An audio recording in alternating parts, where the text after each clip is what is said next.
Party, brother. This is our first time doing this virtually through Substack, and there was a little bit of paranoia on my part as far as when it was going to start picking up our voices. So if there's a big gap in advance of either there's 15 seconds of silence and then you start hearing me yap, or if you hear me yapping in the middle of the sentence and you didn't hear any of the shit before I started talking, at any point or wherever this picks up, my name is Ryan. My name is Ryan, and my name is Ryan. Just to emphasize that this is the Unfiltered Report, but fuck Ryan. I got my boy here on a Substack virtual action. We're gonna get into quite a lot. Kickstart the week we got ahead. Without further ado, brother, welcome aboard. Welcome aboard, bro. Thanks for having me, bro. Always glad to be on this podcast, man. You made it so far, and dude, I'm hyped. I'm hyped for this emergency podcast session, bro. Yes, sir. And you know what's cool about this is we're gonna actually unveil a new wrinkle to these, especially virtually. And you're gonna be our Test, uh yes. Yeah, not yeah, exactly. We're gonna be pulling the strings where we're gonna be doing a little screen sharing action. So there'll be a little bit of you and I we did the video with our faces on it. We're gonna continue to do those for people to look out Yeah, for. man. This I'm still waiting. I'm still waiting for some other attendants to turn on the cameras as well. But There I'm you glad I'm go. the one and only, man. But I You're the appreciate one it. and only so far, but hopefully yeah, we'll see about that about the FIFA tournament if we get that Oh video. yeah, yeah. Well, it's a little preview. A little Yeah, preview. we'll see if that goes audio or video, but that'll be at the end of the week. But yeah, we're gonna do this audio, but then with a little bit of nice screen sharing background action. But without you know suspending it any further, we're gonna dive right into it today. Obviously, Monday, April 18th was the first day of the conference finals in the NBA. We had the Spurs and the Thunder playing earlier. Um, and as much as we wanted to come on here and preview that series and the Cleveland and the Knicks series, which we'll still be able to do that, we have had the one game and holy smokes, huh? What a game! Oh, What a game! dude, holy smokes, man. Double OT. What a way to start a series. We'll definitely deep dive into it, but I'll let you continue on and then I'll No, jump that in there. was it. I mean, I was just gonna say. I Oh, mean, I think most people would have said, "Hey, you know what? These are two heavyweights going at it, and if they're not the two best teams, I mean, I would say they are. But even if you want to disagree with that, I mean, you're not going to get two better teams going off in a conference finals in any year. and this might be a preview of like the future, like future Western Conference Finals for years. Yeah, exactly. You I never mean, you know the never future, know. but I mean, like it looks like it as of Yeah, now. exactly like these two teams aren't going anywhere. Basically, this could be the Hmm. first mini playoff battles, whether it's in the conference finals or not. Um, but Yeah, no, Knicks I playing totally agree, OKC man. tonight, and I mean, holy yeah, what a game! Goes like you said, goes to double overtime. I just kind of want to get your thoughts on the game. I think you watched the large majority of the game, and I know you have quite a bit of thoughts not only on the game but of the series. So I just kind of want to pan it over to you and see what you got about that game and that series. Yeah, no, bro. So first of all, I was able to definitely watch towards the end more so, but I did pick up chunks of the game. I've been very excited to watch this series, coming up. I'm not gonna front though. I did pick in my bracket. I did have Nuggets Thunder. Um, I was pretty wrong on the Nuggets side of things, which is a future topic later on. But they, as you saw, got upset, or maybe it's not much of an upset, but they lost to the T Wolves. So that's why I had the Spurs in the second round. But I always thought Spurs were more tougher matchup for the Thunder than like any other team in the West. I just thought they would have a tough time with if they played the Nuggets, with Jokic against Wemby. But that's not the case, and the Spurs kind of got their matchup as we saw in the regular season. The Spurs have been pretty favorable. Remind me, they're 4-1, right, against the Spurs in the regular season, or was it 3-1? That's a great question. I want to I say, mean, I'll pull it up right now. Actually, I I can mean, see. because that's without considering the play-in technically, right? Or we. I was going to consider the plan after regular Because I know season. they don't count Oh, they the don't. that saying last playing excluding game. I don't know if they count that or not. But either way, they playing. beat them like 3 times in a week and a half or Yeah, something. they've been pretty favorable against them. And, you know what, dude? I love AI. I'm just gonna pull up ChatGPT. Sorry. Let me just pull up ChatGPT. What ChatGPT might not is get the the right answer, man. I'm gonna have to fact check Spurs you on that. head to head? I might, but let's see. What is the Fuck Spurs head to head ChatGPT. record against the Thunder this season, including playing? Yeah, you were by the way, yeah, it was one yeah, it was, 4 games for the Spurs to 1. So they beat And them. They played 5 times. excuse the misspelling. I'm just typing fast. Yeah, 4-1. And I think a good amount of the games were and it's Oh, there you including go. including the West Finals 5-1. Yeah, well, fuck Let me just get the scores on each. ChatGPT. No, fuck it, but let me just get the scores No, on I'm just fucking with you, man. But yeah, we'll get the there you go. real quick. We're giving some free AI plugs to these guys too, but Yeah, I mean, dude, like the Spurs have I mean, they've been pretty close games actually, but except one game. But no, yeah, like I said, the Spurs in the regular season have been pretty favorable. I think well, they yeah, just because there was the go ahead. Christmas game that they played off. That was the big one. The Spurs won, and then there was the NBA Cup game, and they played each other a bunch in a short period of time. Yeah. But yeah, I mean, I sent you and the fellows, the other stars of the Unfiltered report. I sent the text message earlier, and I said, which is funny, I said, look, I got the Spurs winning the series, and then one of our dear friends said, hey, you should have made a bracket, and I said, you know what, I'll live with that. But you know what, at the same time, I got the Spurs. Um, I know But some would people you have picked say them before the I playoffs would have. started I or swore on my oh, mother's life. okay. Yeah, before, yeah, on my mother's life. Um, no one's gonna believe me. I don't really care, No, I but believe you. I believe you. I appreciate that. Maybe the rest But of the chat doesn't, but I do. no, I appreciate that. No, my reasoning, I think, was really just it has nothing to do with OKC. Like, I think in many ways, OKC is a spectacular team. I just think it's one of those things where I feel like you never know what's going to happen in future years, but it almost feels like we haven't had a repeat champ in a while. I agree. I agree. I know you want to say a lot about Wemby, but I just feel like that whole team in general. I think, it kind of is. I mean, you and I have talked about this for such a long time over the years. And even in the years that we've known each other, we've always talked about in the past where, maybe this team they need a year to kind of figure out the playoffs or whatever it is. I just feel like the Spurs are kind of like the exception to that trend. I don't really feel like they needed all that. They would just kind of walk in and uh, make a statement, and then they might play in future years, and OKC might beat them in the future because OKC is going to get a lottery pick this year. They got their lottery. They got a first round pick from last year who hasn't played all year. They've got Nikola Topic, who hasn't played at all. So, like, they still got players who haven't even played. So they'll get Yeah. better. But I just felt like San Antonio, just for this year specifically, with those regular season matchups too. I know a lot of people say don't put stock into the regular season, but I actually feel like I mean, I would disagree with that in some ways. But look, whoever wins the series, they're the 2 best teams. But I just think San Antonio, um, if you put a gun to my head and you said pick one, I think the Spurs win the series, and then nothing that happened today dissuaded me from that. If anything, I'm more confident in that, having seen the first game Game. result. Mhm. But I do kind of, want to get your takes on the game. Obviously going to double overtime, and then just the rest of the series. I don't know if you still have OKC or if you've got San Antonio, but Yeah. just maybe what factors you think might lend itself throughout the rest of the series as well.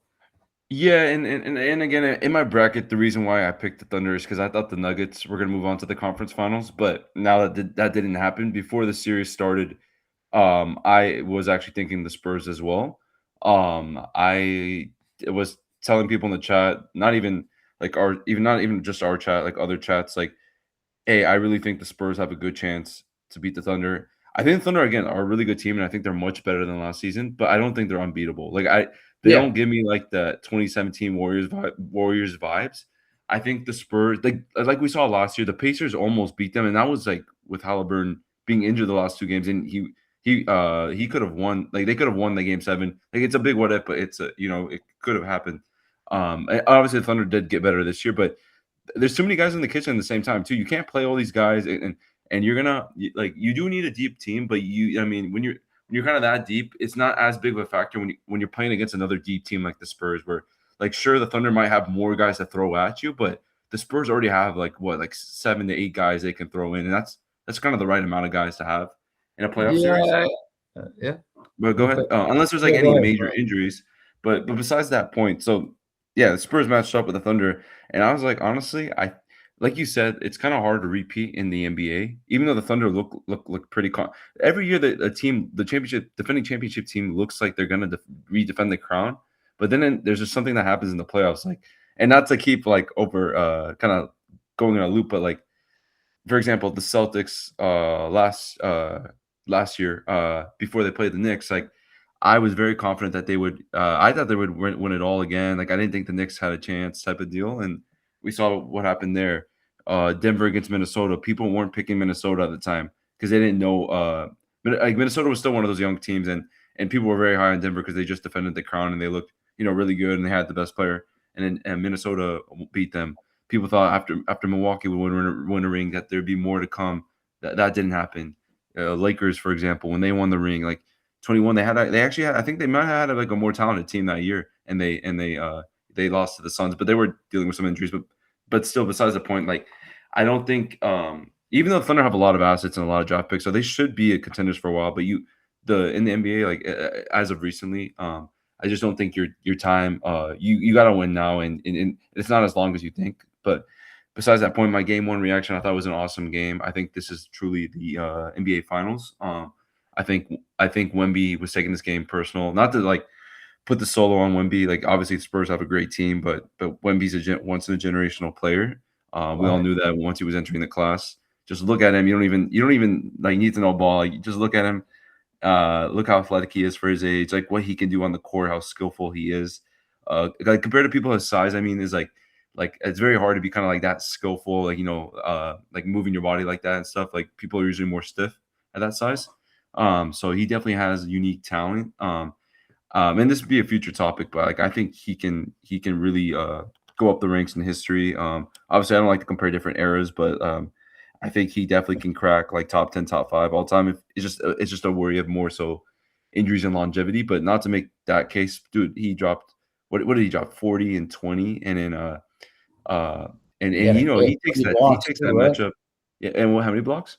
He had 3 blocks, right? You might have to 3 pull up the blocks. box score real All quick right, if you I'll wanna pull up the pull box if score you real wanna quick. if you wanna I think it was 3 off Um, the top of my head. I think it was 41, 20, and 3 blocks or some stupid shit like Yeah, that. and honestly, $3 isn't that, like, pretty low for him, though? Like or, like, I'm not saying it's low, like, for him, though, like I think that's on average, but still, I yeah, mean, when you put like it like that in context, I mean, that's historically spectacular. But yeah, okay, here's the box yeah, score.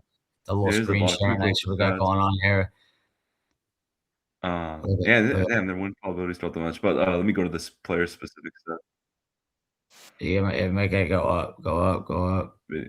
Here we go. Uh, Sorry, that video was just on my AirPods. yeah, you're good, bro. Yeah, you're good, bro. Don't worry But about it. yeah, Wemby Yeah, there you had go. 41. I mean, reminder, this game did go to double OT, so stats were kind of inflated, but like 41, pretty efficient on field goal range. Free throws 12 for 13, 24 24 rebounds is rebounds. ridiculous. Damn, bro. His plus minus was plus 16. Like, dude was crazy, bro. And not to make this about Wemby, like I'm gonna talk about the other players in a bit. But like, dude, like you can't take these performances for granted, bro. Like, I know stats in the NBA now are kind of a little inflated, but like 41, 24, and like a big man making 12 out of 13 free throws, like you gotta appreciate that, dude. And you're playing against one of the best teams. I mean, you're playing the best teams right now, and it could be one of the best teams of this decade. Like throughout, because they'll be relevant for a while. He's playing. He definitely took this matchup personal because Shea got announced back-to-back MVPs, which isn't like too controversial. Like it is debatable between him, Wemby, and Jokic. But I think throughout the regular season, I mean, Thunder had the best record. He put up good numbers. He was the most clutch player, so it was pretty fair. But in my opinion, I always thought Wemby is a better player. Even currently, I kind of stand by that. I think Wemby is kind of ready to kind of take over that crown. People are asking like who will take over after LeBron. And I think I think Wemby's the answer. I think you have the answer right here. Like I think he's a once in a generational player. Um, well, at least if he stays healthy, we'll get at least 10 years of this. And I think he made a statement today, and I think he was hella motivated, and he has the right mentality. He's very like competitive. He's very competitive. Like even in the All Star game, he was like you saw, like he was making that game more competitive. He was trying. He was mad like when you know the other teammate scored on them or they were winning. So and if you like see some highlights on the USA like versus France type games, like especially when he was younger, he was like super pissed that he lost to like Chet in USA. So he's very competitive. He definitely takes the matchups against Chet very personal. Even though I don't think they're like rivalry regarding like he said on the basketball court. He's kind of the closest guy to him, I guess, like regarding his size and all. And I was kind of just, or maybe this is the Thunder strategy, but I feel like they should have put maybe Chet more on him. I know they like to they were trying a strategy of putting like Caruso on him and J Dub on him. But I kind of I feel like Chet should have been kind of more involved on that. Maybe that was coach's decision, but there, it's game one. You're testing new things, but not to just. I mean, we can talk all day about Wemby. You all know he's great, but I want to give a shout out Dylan Harper. I know he didn't have the most efficient night, and he did kind of show a little bit of inexperience. But dude, like asking him a rookie guard, what is it called? He was the number 2 pick, right? Or three? Yep, Two number pick 2. and we can have a whole debate about. I mean, I know you've had probably previous topics with podcasts with Armand about the whole NBA lottery and how the Spurs got the number 2 pick, but Yeah. I mean, them looking out that Dylan Harper, again, a rookie stepping up with De'Aaron Fox injured, and we'll touch on De'Aaron Fox in a bit, but again, 47 minutes, he balled out. Steven Castle again, like not the sexiest numbers, but just looking at his defense on the court on Shea, because he did a pretty solid job on Shea. Or I mean, actually, I think he did a good job. Like if you look at Shea's numbers, like 7 for 23, under 500 on field goal percentage, 2 for 7 on threes. Like I'm not expecting Shea to continue this, but like I think Castle was definitely a big reason why Shea wasn't as efficient on it. Um, the one thing I didn't like about Castle, and maybe he is kind of naturally like this as well, but like I do notice like the 11 turnovers, and even watching the game, he was making a lot of like bad turnovers at the end. And this is when I was texting the chat. I was like, maybe the Spurs do need like a fourth quarter player where like, and again, like we'll touch on De'Aaron Fox in a bit because I know he like for his value, he's definitely like a bit overrated regarding like his contract, the amount of assets the Spurs have to give up. But the Spurs are one of those teams that can just afford to do that because they have so much assets and young talent that making a mistake like that isn't going to be detrimental, and they can take that extra ball handler, scorer type of deal. And he's a former, I think, clutch player of the year type of guy. But I think they could have used him this game towards the end. But I mean, watching Wemby at the end, he was kind of the fourth quarter guy that kind of answered that question for me. I just felt like Fox would have just been that extra help, that veteran, even though doesn't have as much playoff experience, but just another guard that would calm things down because there was like times at the end of the game where Spurs were like kind of blowing the lead a bit and turning it over a bit too much. It's like a lot of silly turnovers and not getting as good of looks on offense. But besides that point, I want to shout out Castle and Harper for kind of taking up that step of becoming that 2 and 3 next to Wimby, and beating one of the best teams. Again, it's only game one. You don't want to overreact to game one, and me and you are both emphasizing. We were saying this before the series, and I'm not sure how confident you are, like regarding if this is gonna be a wrap, but I still think this is gonna No, be it's a very 7-game competitive. series. It's a Yeah, toss-up. I yeah, feel yeah, I wanna clarify that. It's not like it's gonna be a 4 or 5. It's a 7-game dogfight. I mean, it's yeah. gonna be like this. I mean, it's gonna be I mean, this was a perfect game going to No, this double was the perfect overtime. start, and the biggest thing is, and you've seen this in other sports. Like I can point an example, like for example, the Dodgers Yankees game, or I think it was Dodgers Blue Jays as well, where like you have an intense game that goes like more than extra innings.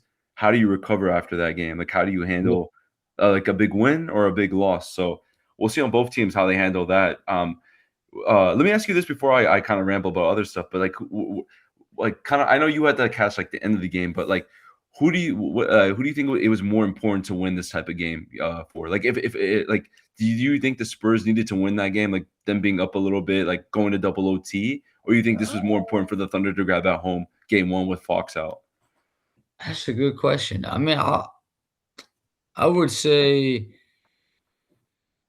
I think I would say it was probably more important for OKC to win the first game, in my Mhm, opinion, if it came down to it. Just because I think, especially like you mentioned, it's a cross sports reference regardless. It could be baseball, NF, whatever, NHL. Like when anytime you have two teams, especially two heavyweights battling out in like the last four, the championship or whatever it is, and they're going at it, and there's a really intense game that drags out, and it could go either way. uh, a team that wins a game like this does nothing but boost your confidence and your morale. And then you mentioned a guy like De'Aaron Fox, like going out and being able to win a game like this in game one on the road without De'Aaron Fox. I mean, I've been saying this off the record, and I think it's the only time we talk about it on the record. I've been saying, I mean, we kind of talked about it a little bit on the record, but maybe not to the extent that I would have liked. Like, I've always been of the opinion, even when they traded for De'Aaron Fox, but especially after they got Dylan Harper, they don't need De'Aaron Fox. They really don't. I mean, they he's don't. a luxury. I mean, not that he's a bad player, like you mentioned, clutch player of the year. He makes max money, and it's not like he's a bad player by any stretch of the imagination. But they don't need him. Like, Mhm, I think Dylan Harper. I've said this before. Like Dylan Harper to me would have won Rookie of the Year on any other team. Steph mhm. Castle's probably. Oh, you I, think he would- would've won it over Koo? I think you But can make or the argument Stephon Castle's probably.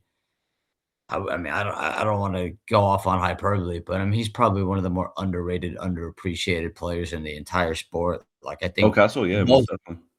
Yeah, like, I think Castle and Harper are the kinda guys like any other team, those would be your foundational 1A, 1B building blocks. It just so happens that they play on the same team as Wemby with the 41, 24, 3 blocks and all that. Like, it just so happens they're all on the same team, but I think that's kinda just the new age NBA. You have multiple multiple players that can be a quote unquote franchise player from what we would determine in the past. So like you mentioned, like those old Golden State teams, like as dominant as those Warriors teams were, that's why I don't really, like you mentioned, it's not really, doesn't really do anybody any benefit to compare eras because this current NBA and then just these two teams in general, like these two teams, I mean, you mentioned it, they're super deep. I mean, these are, it's not like these are bad players. Even you look at the bench, you scroll down, you look at the players that played for both teams And on this the is bench. without Fox, by the way, so, like, if Yeah, Fox was so this back, is this all would be without Fox. So like Keldon Johnson,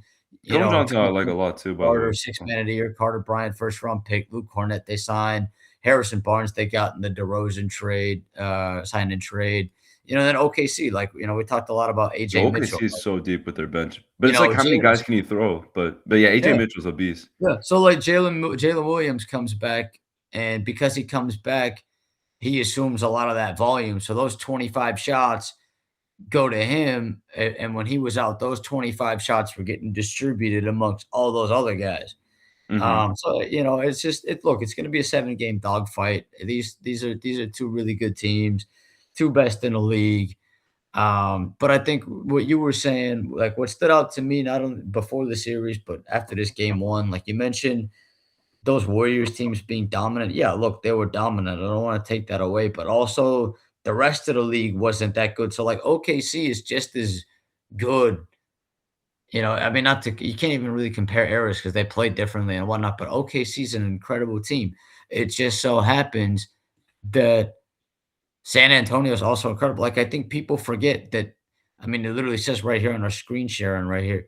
I think people forget that San Antonio. It's not like San Antonio Well, finished they're a only 2 distant games second. back, yeah. Yeah, they won 62 games and they finished Yeah, 2 games back, and they beat them, and, they like you 4 said, to they 1 beat them times. multiple times. So, I think anybody that's surprised by this outcome, I would caution that They're just perspective. casuals if they're And then I would surprised about say, this. like, even in the broadcast, like, I watched the second overtime, and then I was able to fill in the gaps of the rest of the game after the fact, but I was listening to the commentary of the game, and they even brought it up on the commentary team. They were like, "Oh, for the casuals out there, this is the first time you're watching whatever," which I don't know why they had to bring it up like that. I don't know what the directive was to that. But yeah, look, these are the two best teams. They'll be around for a long time. Obviously, you don't want to predict too much into the future because a lot can change. But look, okay, it's not like OKC is gonna get swept or anything. I don't No wanna way. I'm sure they'll bounce back, but I just think, I'm putting my money on San Antonio. Like, I think San Antonio is gonna win the series. They're gonna win the NBA finals, but not to get ahead of myself, but I just think the winner of the series win the finals. That part I'm confident in. And, It I think one of the things, look, you wanna ride or die with your predictions, and some you're more confident than others. I'm pretty confident in the San Antonio pick, considering that it's a toss-up. And I would have said that before game one, but I just think them going out, winning game one in the fashion that they did, winning that double overtime game, like you mentioned, they had the lead, they almost blew it, and then not blowing it, not having De'Aaron Fox, I think only does wonders for them. mhm. Uh, and then, you mentioned who's it more important for. I mean, not to get ahead of ourselves and become prisoners of the moment, but now it gets to the point where game two is a big game for OKC. It's No, close it's to a a huge game. It's a huge game. because now if OKC goes down 0-2 going back to San Antonio, all of a sudden it's a totally different conversation. So yeah, No, you and don't want to overreact. But yeah, I mean, you said it, dude. Wemby's a once in a generational player. Clearly came out with a chip on his shoulder, and like you said, he's got the right mindset. Not only from what you read, but from what you hear. But it's not just Wemby, like I mean, yeah. Harper, Hassel. I mean, these guys are incredible players. These are the two best teams, and I can't wait to see what they do for an encore in game two onwards. But I do want to get your thoughts on the Cavs and Knicks series out in the East. Yeah, before I do that, I Yeah, do wanna before we touch do, on, again, I think, this was a big win, big, like, pat on the back on the Spurs to win this game because Caruso dropped 31, like, I know they were kinda dare shooting him as well, and he was, hitting the threes, but, like, are we expecting Caruso to do this again? So, like, if I'm the Spurs, I'm in like it was a very I think it was both teams like needed to win this game, especially like it going to like double OT like that. It kind of I think it did put a lot of pressure on both teams to pull that off. But I like again like I think Spurs stealing one at the road yeah, is a big advantage. Especially like for a young team as them, and to kind of give a background before the season, I thought they would be like. I mean, I'm not trying to say like I'm some genius because like I think a lot of people were high on them. Like I thought they were going to be like because people weren't thinking they were going to be like top three in the West at that time. Like people were still thinking because you have to remember they didn't. I don't think they made the playoffs last year because I think Wemby had the no, blood they clots and didn't. like No, I mean that's how they were able to get Dylan Harper because they yeah. traded for Fox, they shut him down, they tanked I the think this rest of the is year. Wemby's first playoffs, right? So I Yeah, don't yeah, think that's people why were I really mentioned this. like They're an yeah exception to the rule. This is their first playoff win yeah. this year. So I don't think like people were as like bullish on them before the season. Like people thought they'd make the playoffs, but like people were thinking they were gonna be like a play in or like 5 or 6 seed. But like, and then I know you were probably like very high on them. I was very high. I thought they I were mean, gonna be like listen, top three. Yeah. obviously, I was high on them, but even then, I mean, I think they've surpassed even my own Oh no, expectations. they surpassed my All I playoff expectations. On I didn't think they would be like this until like until I saw them get the 2 seeds. I started thinking yeah, I just thought the Nuggets would be good, but besides the point, the Spurs are there here now, and I think this is gonna go 6 or 7, but I think this was a big win, and if they steal game 2, I mean, hey, Yeah, man, yeah. that's a I mean, but, listen, I'm yeah, not gonna lie to you, as much as I say it's a seven-game series, I think San Antonio is just it's a good matchup for them. I really think however many games it goes, I just think San Antonio, I think, I would have said it before the series. I'm glad we're saying it now. Like, I just think they got their number, and I'm gonna ride with that. It has nothing to do with OKC. That's the point I want to make. Like, I think sometimes people will make it about it has less to do with OKC and has more to do with San Antonio. That's the point I'd really like to make no, in the end. totally Yeah. agree. And the thing is, I'm really rooting for San Antonio. It's not because I hate OKC. I just like to see a new winner. I really like Wemby. I respect him. I want to see him get a ring, and I don't know, Yeah. just, I think people are like the Thunder are really good. I'm not saying they're overrated at all, but I just think people are making them seem like they're unbeatable type of team, Yeah. and I Yeah. don't think Yeah. that at all. Oh, yeah. And And it's gonna be I one of those things where, if San Antonio wins or regardless of who wins, like you said, it's gonna be one of those things where they're gonna play each other for many years, and there yeah, might be this some will years yeah, there might be some years where maybe they knock each other off, and it's gonna be really fascinating to see how they, keep trying to, one up each other in the years to come. So I'm and looking you know what's forward. crazy? I think these, like, GMs, like, some of these GMs, like, there's some teams that aren't good now, but they're gonna be good in a year or two, and they're gonna be competing with the Spurs and Thunder. Oh I yeah. won't mention specifics, but like I just think teams are, and then this is a future topic, but like not to go into this weave, but like I think some teams are kind of like strategically, kind of like tanking the right way and like, getting a lot of assets through trades, and it's kind of building them up for the future.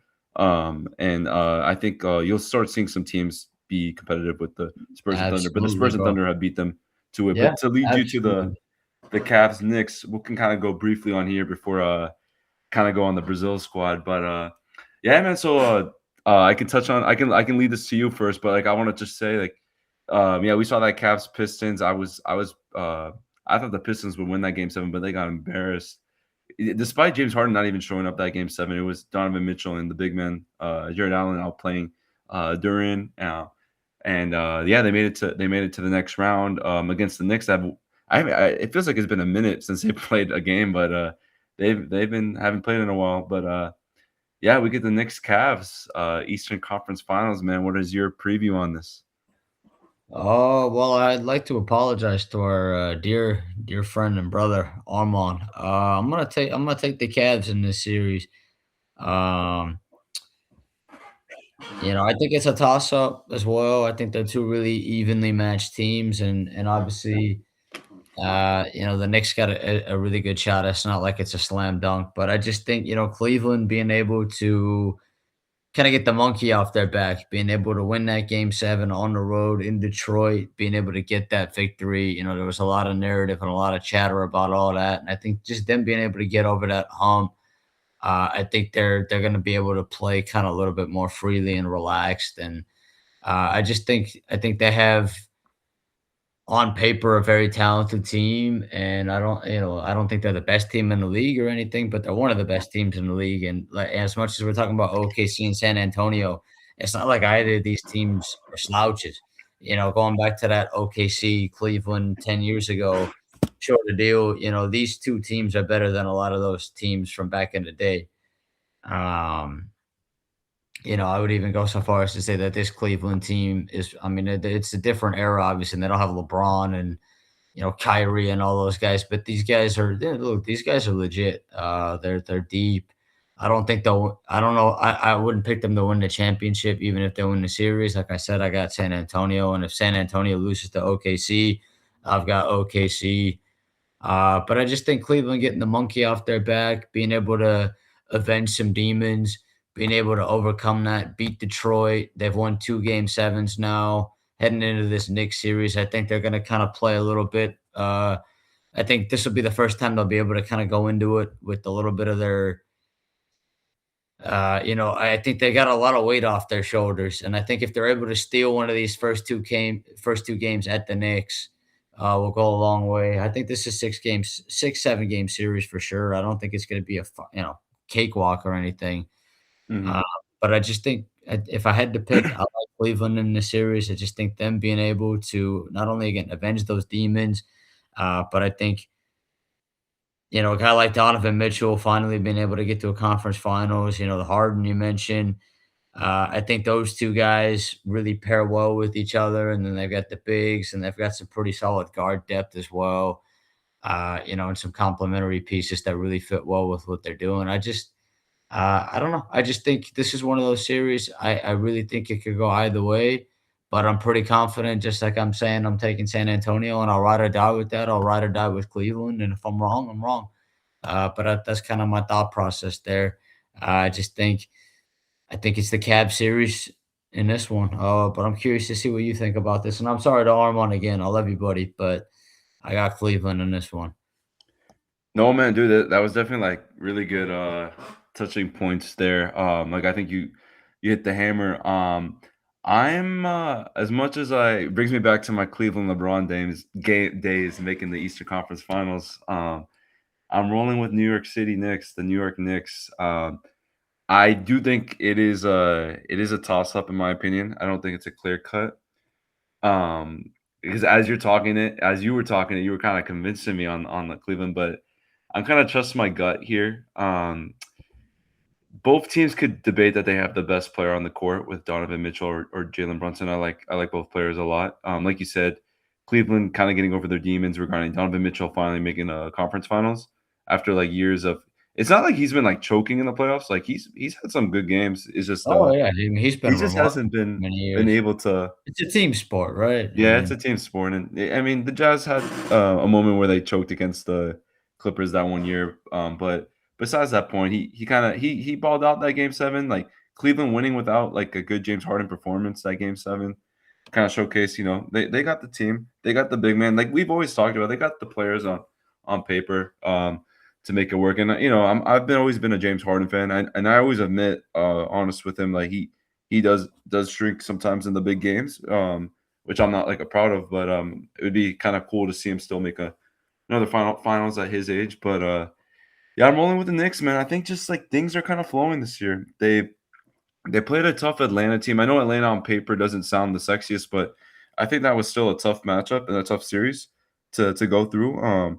I thought I did think the Knicks would win, but I thought that would go to 7, but they kind of they closed it in 6. They demolished them on that last game. I thought Philly would definitely be a lot better, but the Knicks kind of, showed them who's boss there, swept them. I think they just kind of like they kind of have that continuity. Again, I know we're not both not the biggest Mike Brown fan, but I just think they kind of have that like continuity. They've been there before regarding battling in the East and kind of getting close to making the finals.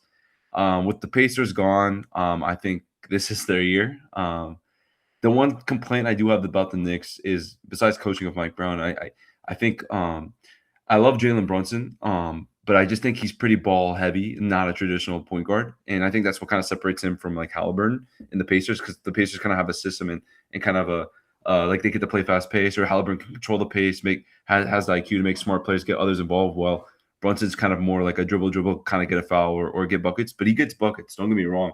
But I kind of my personal style, I like more of those like those point guardies, that can score, but can also like just dish and kind of just floor generalize. But I think Cat's been balling this postseason. He didn't have the best regular season this year, but he's kind of turned it around this postseason. And I just think they got it this year, and they got those wings and Bridges and Anobi. I know they did overpay for Bridges, but I mean it's working in heart with the hustle, and I just think I just giving the slight edge to the Knicks. But again, no slouches of teams, but obviously there's classes between the West and the East. Um, if I were to say though, and I think if one of these teams advances, the team that can maybe win like a 2 game, like maybe give a better challenge, in my opinion, I think the Knicks would give a better challenge with the Spurs because they did play them pretty solid the regular season, but I would still obviously pick the Spurs. But that's kind of my opinion on maybe like who would become a bit bigger threat from these two matchups if they made the finals. But yeah, I'm excited to see. There's like interesting storylines for this matchup, so I'm interested to see how this series goes. Yeah, I think these are two really good conference finals. I know OKC San Antonio, I mean, we talked about it a lot. It's going to take a lot of the headlines, but I think this series also shouldn't be slept on. These are two really good, evenly matched teams. And, whoever wins this series is going to be a rightful entry into the NBA finals. And it's not like they're some laughing stock. I mean, these are two really talented teams. And I don't think they'll just be sacrificial fodder to whoever wins that West series. I think they'll be able to, even if they don't win the series, it's not like they're going to get embarrassed. I think these are two solid teams, and I see your point with the Knicks, and I don't want to hate on the Knicks. I think, like you said, it feels like everything's kind of lining up for them, and I will say, as much as I'm not the biggest Mike Brown guy, I think he's even done a solid job, all things considered, and I give credit where it's due, but I just think Cleveland, I think just the depth that they have. Obviously, the Knicks have more depth this year than maybe they did last year as well. But I think just Cleveland being able to go out there and be able to just play freely, I think is going to be a big difference. I think in them not having to play as uptight. I think I don't know. I just think it's just one of those things where I think it's Cleveland's shot to get over the hump. No, I get you, man, and I was trying to pull the By the full way, like roster, but if for some reason it was going to the play like NBA no, stats. you're good. But no, listen, this is gonna be a 6, 7 game series for sure. It's not a 4 or Ye 5 gamer, it's a 6, 7 gamer. I think just Cleveland being able and Look, I think it's gonna be an elect the Garden's gonna be rocking tomorrow night. It's gonna be a tough atmosphere. I just think all Cleveland needs, in my opinion, is 1 game on the road in one of these first 2 games, and I think they'll be okay. I mean, to get they did steal game 7 in Detroit. Yeah, that's what I think. I think Like, they'll be able to I think they're gonna they ride stole a that game 5 momentum. in game 7 in Detroit, Yeah, I actually. think they're gonna ride that momentum. I think they're gonna ride that momentum. I think they're gonna win tomorrow night. They're gonna take game 1. And I think that's gonna kinda spring forward, springboard, whatever the fuck the word and terminology is. It's gonna do the thing for them, to get over that Eastern Conference hump at least. I don't think they'll win the finals, like I said, but I think they'll make the finals. I could be wrong. But that's just that's just kind of the surface level way of how I see the series without going, we could go further in depth in future episodes, but it just on the surface, just previewing the series, I just think Cleveland's going to be able to come out, let their hair down a little bit, and really just take it to the Knicks in a way that maybe some people aren't expecting. So I'm fascinated to see how that plays out, and then I really can't wait for the rest of that San Antonio OKC series as well. Yeah. We'll continue to keep in here throughout both series and update that. But you did mention something as well, um, non-basketball related. You mentioned the Brazil squad. Yes, sir. I'm happy to talk Uh, about that. No, we got the World Cup, less than a month away. We've had some conversations preliminarily without our big mega World Cup preview to come. But you being our designated Brazil World Cup correspondent, if you will, here at the Unfiltered Report, just kind of want to get your takeaways on the official squad that they announced earlier today. Yeah, yeah, and right before I do that, um, I'm pulling the roster that they announced, and I wanted to ask you this, not to switch back, but just a quick convo. Who do Oh you yeah, think we is can gonna talk. be the supervillain? Who do you think is gonna be the supervillain of that Cavs roster that the Knicks fans are gonna be hating on?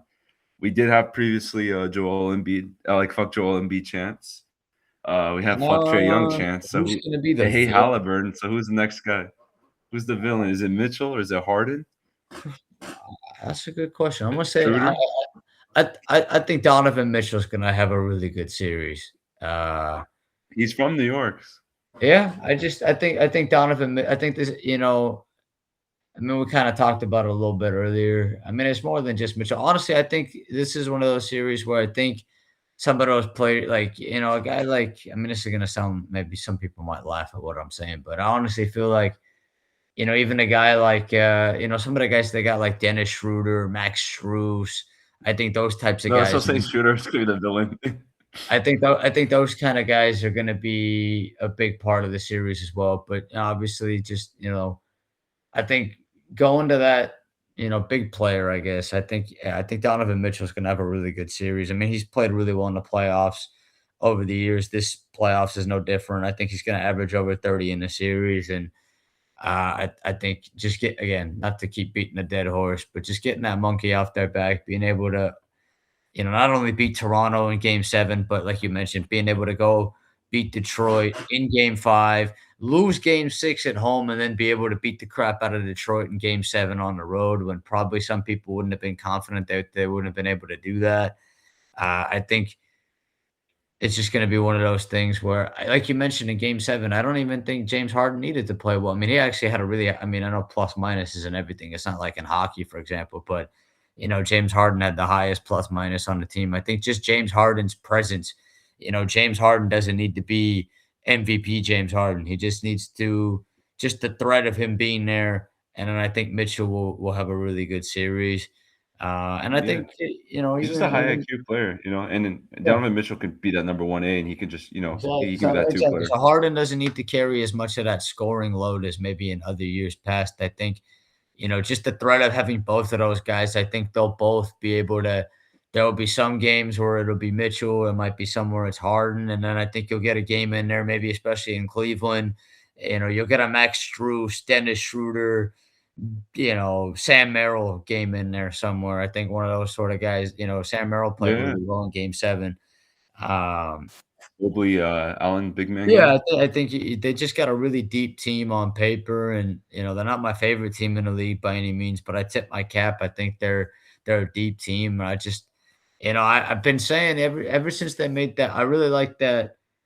The moves they made at the deadline, and it's one of those things you don't want to maybe bet on it sometimes heading into the playoffs because you don't want to get hurt, but then seeing them get to this point, I think now is the time that, if we're looking at it like in the stock market, you never know. Sometimes people always wonder, like, well, when should I invest? When should I pull the trigger? Some people, if you really they would have invested before the play. You could go back to the trade deadline or before the playoffs.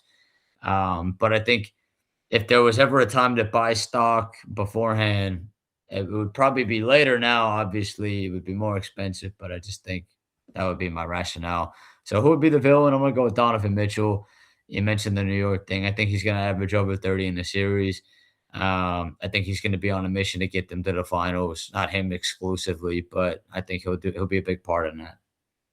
Oh, yeah, man. But no, that's Yeah, a good point. I'll switch it over to the soccer side. there So you go. um, bear me some time. I might be a bit No, long winded please. on this. No, listen. Listen. The floor is yours, brother. Let me give the chat a little history. I mean, I used to play soccer. I've always liked soccer. I don't watch it as closely as I do to like basketball and American sports, but I definitely want to get better at that. I definitely know enough where I kind of like past the basics, but I'm not like an advanced soccer knowledge. I won't come as like a soccer guru, I say, but I definitely love like the international tournaments or when there's big games with clubs, kind of keeping up with what's going on. I've always been a Brazil fan since I've started watching soccer. It just kind of fits kind of like my style. Like I kind of like the flashiness, kind of like the celebration, the dancing, the players they've had, the kind of the aura and the history of that country. And like that number 10 Brazil, nothing beats that, bro. Not the Argentinian 10, the 10 in Brazil, but um kind of to start off, they won the World Cup, but I was like a little kid. I didn't watch soccer at that time, so I'm not gonna say they really won a World Cup as me being a fan watching the game. I've kind of started watching their first experience, and kind of gone through the heartbreaks of every major tournament, a majority of major tournaments with them. Starting off with like losing to Netherlands, with that banger. If you remember, bro, you remember that banger long shot. I think it was from Schneider on the Netherlands team Yeah, against yeah, yeah. Brazil. Oh yeah. And this was when I was a kid. This is when I started watching. I was actually in a different country, and yeah, Spain. But that finals was lit. So I kind of started watching from that World Cup on, and yeah, them losing that World Cup. That was kind of like the end. I don't even think Ronaldinho made the roster actually that year. It was like the kind of the Kaká time. But they won it when they had like Ronaldinho, Ronaldo, like the OG squad. But then after that, I think that's when there was a lot of pressure for Brazil to kind of win in Brazil because they were hosting and they had a lot of like political conflict because I think they were utilizing a lot of like resources and money, kind of building the World Cup stadiums and not kind of like allocating it to their people. There's kind of a lot of pressure on that World Cup. And that was kind of Neymar's first run at the World Cup, coming from Santos, moving on to Barcelona, and him being my first like superstar Brazilian that I kind of like got to keep up from the beginning to end. And him making it, they made it to the semis. And if you remember that Colombian scumbag kind of putting his knee into Neymar's back, where he was 1 inch away from him never being able to walk again. So he was out for the rest of the World Cup. And then Thiago Silva, I think he had too many yellows, so he play in that semis, and that team was just mentally not there and got demolished by Germany. That was the worst game I probably watched as a sports fan live. But yeah, so yeah, they lost that World Cup in Brazil. Fast forward, Russia. I remember. I think I went to your house one time to watch. Do you remember the specific game? It was Brazil and I don't it remember was like a. I don't remember who they were playing, but I remember we watched it at, like, in the I middle think it of the was Mexico, right? Like they scored at the I very don't end, remember. I or don't remember who they were playing, but I remember we watched it. It was one of the. I have to go back in the vault. Actually, hold on. Yeah, I'm this just gonna video. pull it up. Are you doing the Chat GPT? Russia, either one works, but Uh, I'm just gonna see the matchups in World Cup in Russia. What were the results? Oh, it was Serbia, right? No, it was Mexico. It was the round of 16, right? I thought we might have watched. I feel like we watched one of the group stage matches, though. I might not have been the That's what I Mexican. thought. That's what I thought too. But I I think it think was it the was either Mexico. Switzerland or Serbia. I don't remember which one, but it was one of those two we watched. I remember you came over. It was, I think it was in like it was like an early morning match. And honestly, it might have been Switzerland. I'd have to. But either way, But I besides that remember point, but yeah, I remember coming to your we house like it was watched like one. Yeah, 4 we a.m. watched one of those It was matches like in 2018. I yeah, remember that. it was like 4 a.m., bro. I think I came to your house Yeah, 4 or 5 a.m. because of yeah, you came the over. time. That's what I was saying. Early in the morning, I remember that. That I remember. I just don't remember if it was Switzerland or Serbia. It might have been Switzerland. The more I think about it, Yeah, but I could be besides wrong. that, I was kind of looking for revenge in that World Cup. But again, we lost to another European team in Belgium who outplayed us 1-2-1. We were eliminated that World Cup. Fast forward, and it's crazy. Every 4 years. We go past COVID. It's that 22. It was 22 World Cup in Qatar. We can rename it the kind of like get Messi's farewell tour trophy, but we go through the group stages. I think Neymar was injured. He missed a few games. There was kind of we didn't know if he was going to come back in time for the tournament games. They made it to the Elite Eight, played Croatia, and that I give props to Modric, man. That guy balled out, but that goalkeeper had the game of his fucking life, bro. That game. I don't know if you remember watching that live, but he made a lot of nice saves. Brazil was kind of had a lot of opportunities. They they jumped up 1-0 after Neymar's goal in extra time, and I thought like, dude, this is it. Like, because I thought like this is Neymar's like defining moment. He just scored the game winner against Croatia. He's gonna lead them to go past Croatia and go play Argentina, his rivals in the semis. Um, and just for notice, I was actually watching this on a recording, so I had my phone powered off, didn't have any notifications, didn't see people already watched it before me. So yes, I was kind of way behind everyone. I was super excited about this game because I really wanted to play Argentina and beat our rivals. But props to Croatia, and they tied it up in one of the last 2 minutes of the game, and they outperformed us in penalties. And then ever since I woke up, I think Neymar's career just kind of like flopped through injuries, and I kind of wanted him to get a last kind of farewell like moment, and um, with before I kind of go on the roster, I know I'm kind of going long winded, like I mentioned, but Brazil, ever since Neymar's kind of not been there, they haven't been as promising as you would like for that type of country. They didn't look that good in the Copa America that Argentina won recently. It was like a few years ago or last year. No, a few years ago. They did not look good at all that tournament. I think who did they tie? Was it Venezuela or they were just not looking good against like some teams, and I think they lost to Colombia that tournament. I heard they weren't really looking good in the qualifiers. Venny, the biggest name on their team, hasn't really like proven himself with Brazil. He looks good. I mean, he looks good at club wise. He has a few Champions League.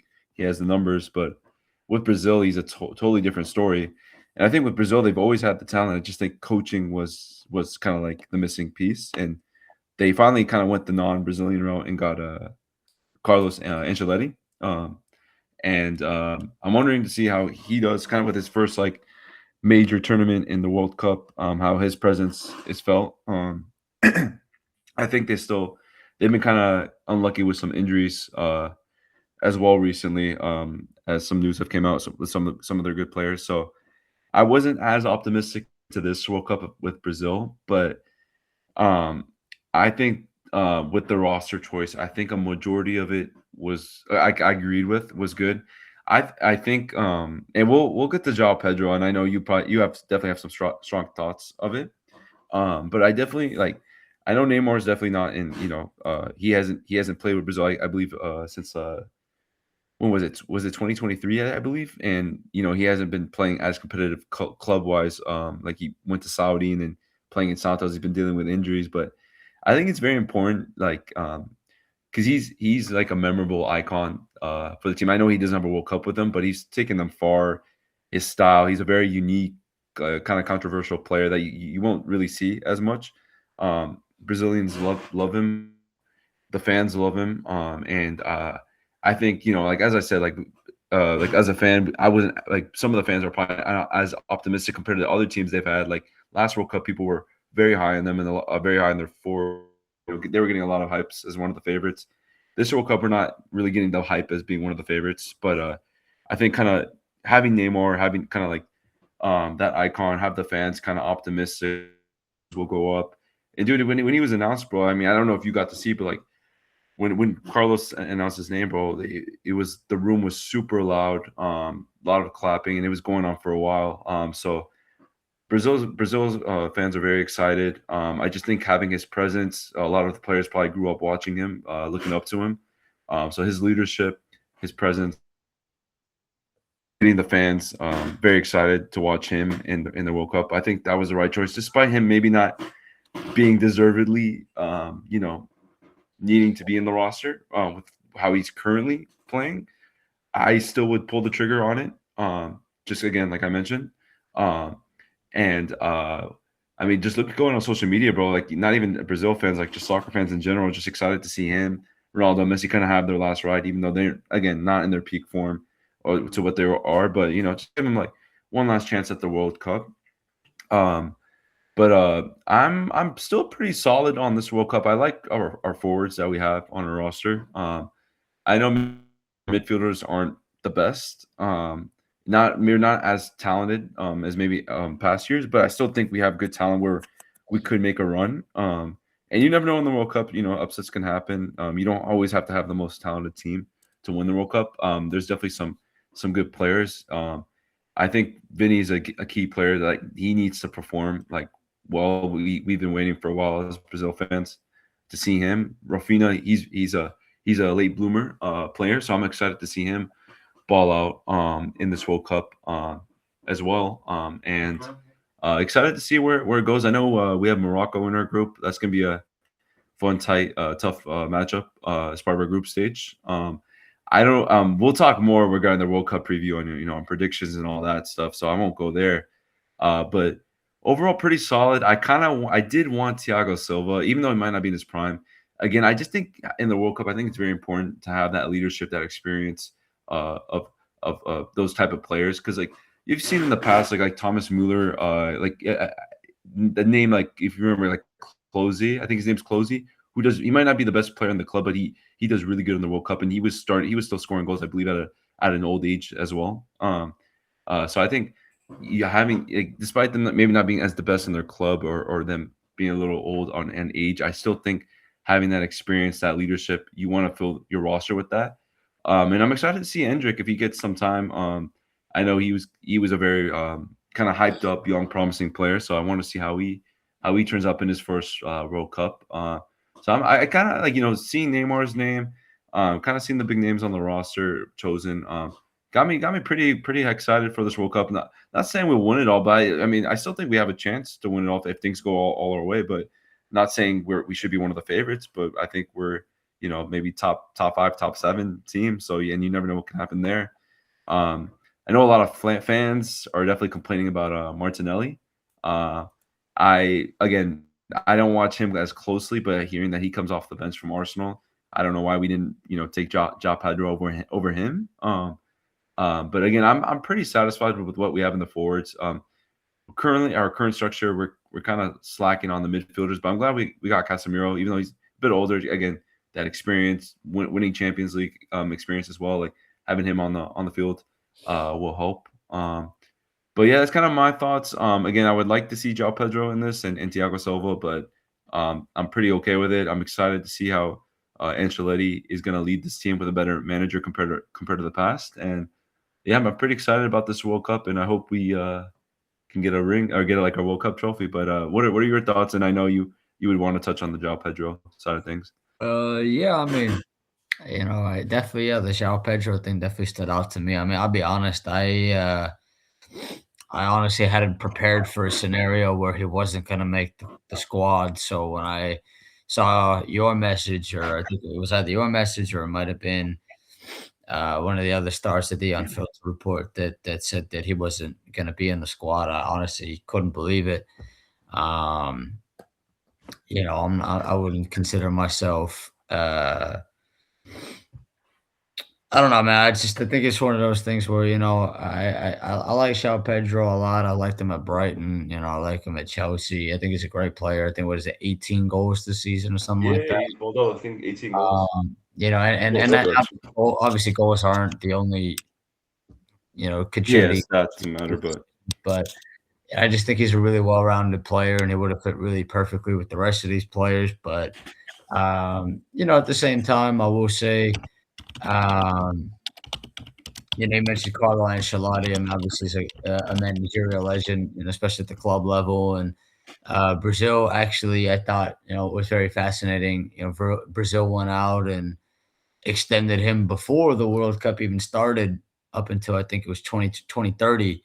And part of the rationale that the Brazilian Federation gave was that we believe in Carlo Ancelotti, and it's a small sample size we have right now, and we want to basically send him the message that regardless of what happens at this World Cup, we want to give him more time. So I guess what that kind of signals to me, at least, is that they have a little bit more of a long term vision. We talk a lot in the club game, especially, or even throughout sports. Like sometimes, whether it's countries or clubs or teams or whatever it is, they might fire their managers without giving them an extended run. And there you go, Ancelotti in screen sharing.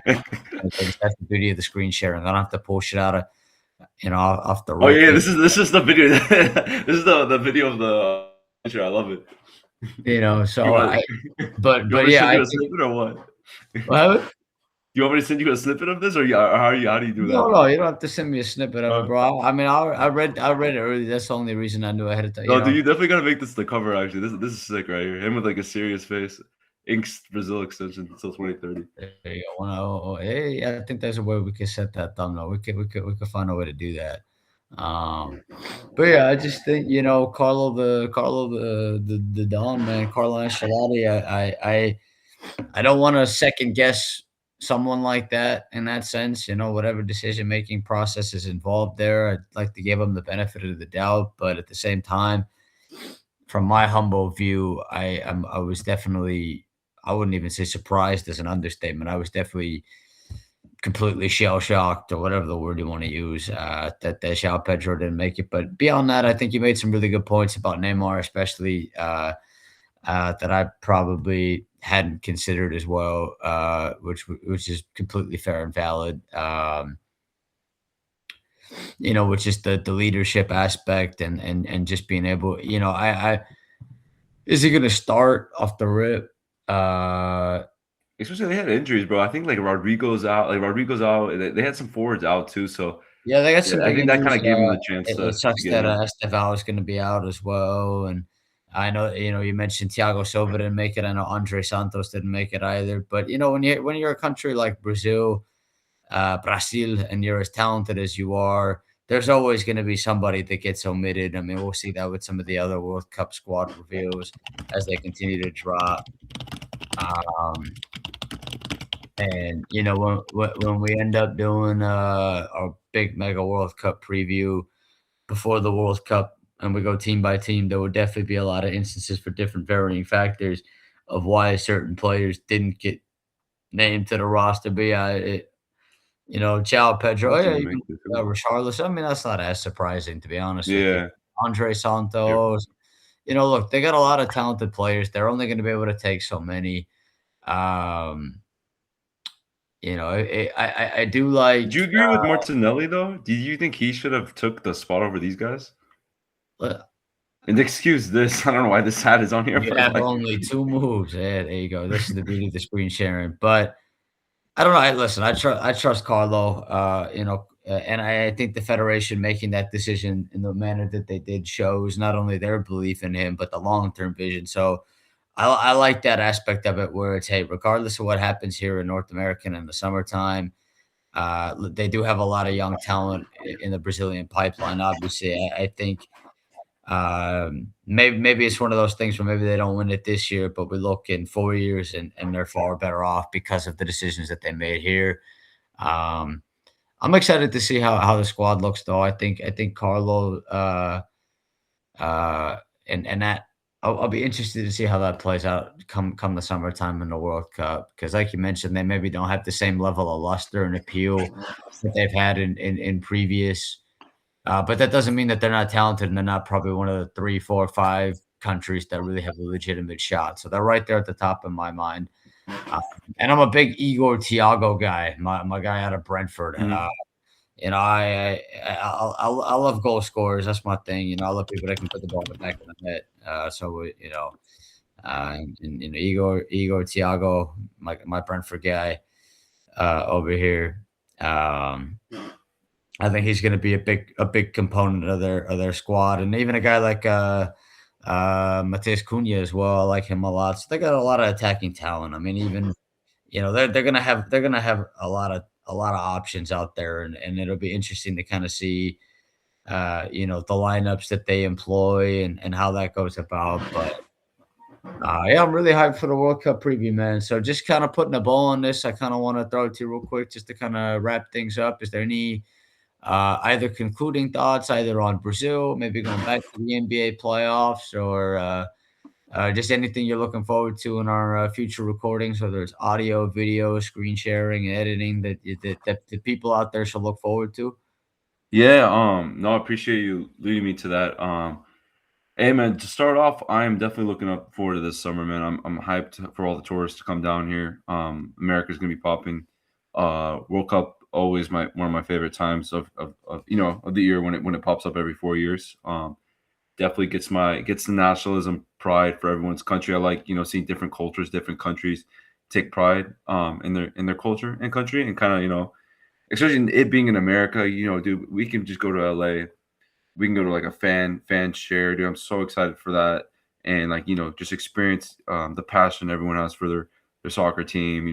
The foods that they'll have for everyone to kind of like showcase their culture and just kind of like yeah, man, just like just kind of getting that excitement in America, Yeah, and just like a lot of new people, new faces. So definitely excited for that personally, and just like soccer viewing as well.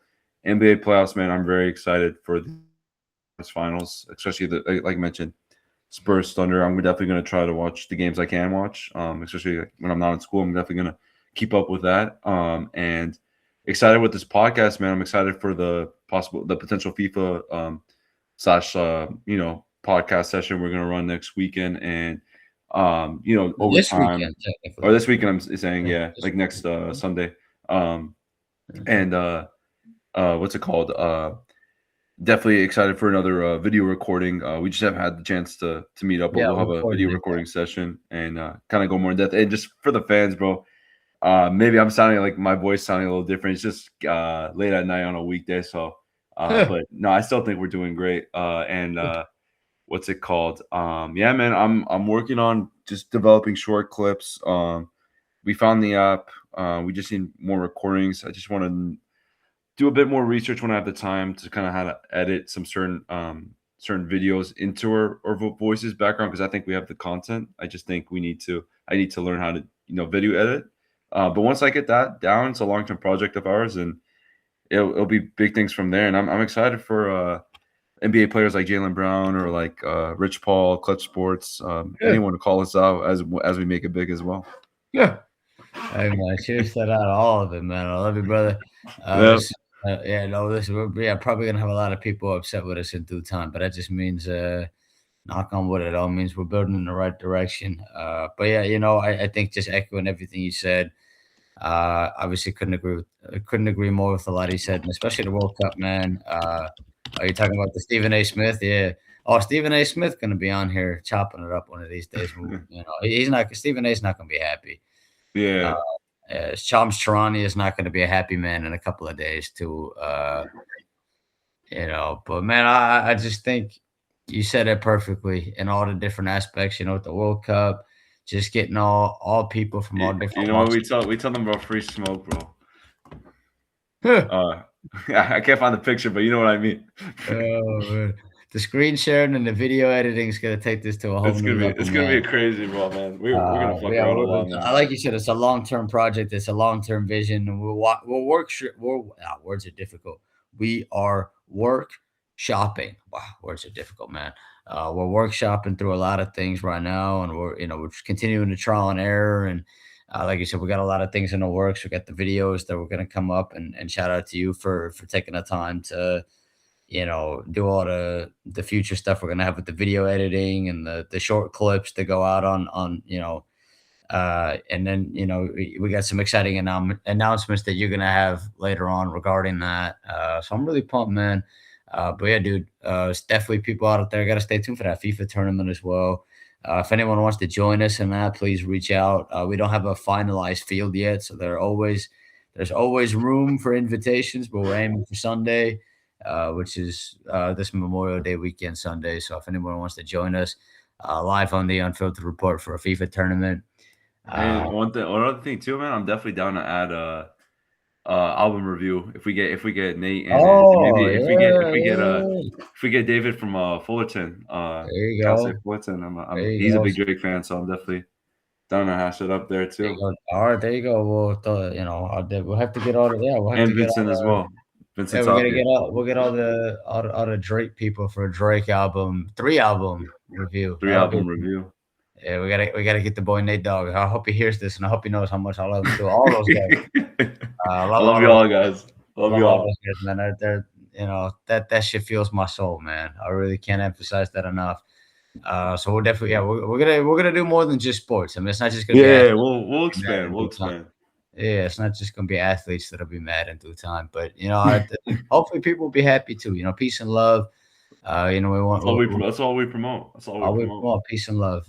Like you mentioned with the World Cup, we want to get people from all different walks of life, different cultures, different backgrounds, and celebrate not only our we want to celebrate our similarities and our differences. We're all people, we're all created equal, but each culture, there's similarities and differences in the food and the cuisines and the way people interact. And we want all people to be welcome here at the Unfiltered Report and just in society in general.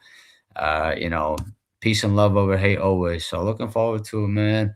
Uh, Stay safe out there, to the people out there, practice peace and love, be kind to people. Try to be empathetic as much as possible. Hear where people are coming from. That's the message we're always going to preach. But at the same time, too, two things can always be true at once. Like we were sarcastically talking about getting people upset. But yeah, peace and love always. We want people to feel comfortable and people to feel safe, and it's a safe space. So continue to push that message of peace and love, man. And on that subject, I love you, brother. I appreciate you taking the time on a Monday night, late night, joining me for the first through Substack with some screen sharing version of the Unfiltered Report. And I think you'll also be happy to know that it's a very special episode, of course, in many ways. Um, so yeah, without a further ado, yeah, this has been the Unfiltered Report. My name is Ryan. My My name is guy over here. Fadil. Thank you. Yeah, thank you, bro. Cheers to the people Cheers out there. up. Stay tuned and definitely cheers to the best to come. Stay safe out there. Peace and love.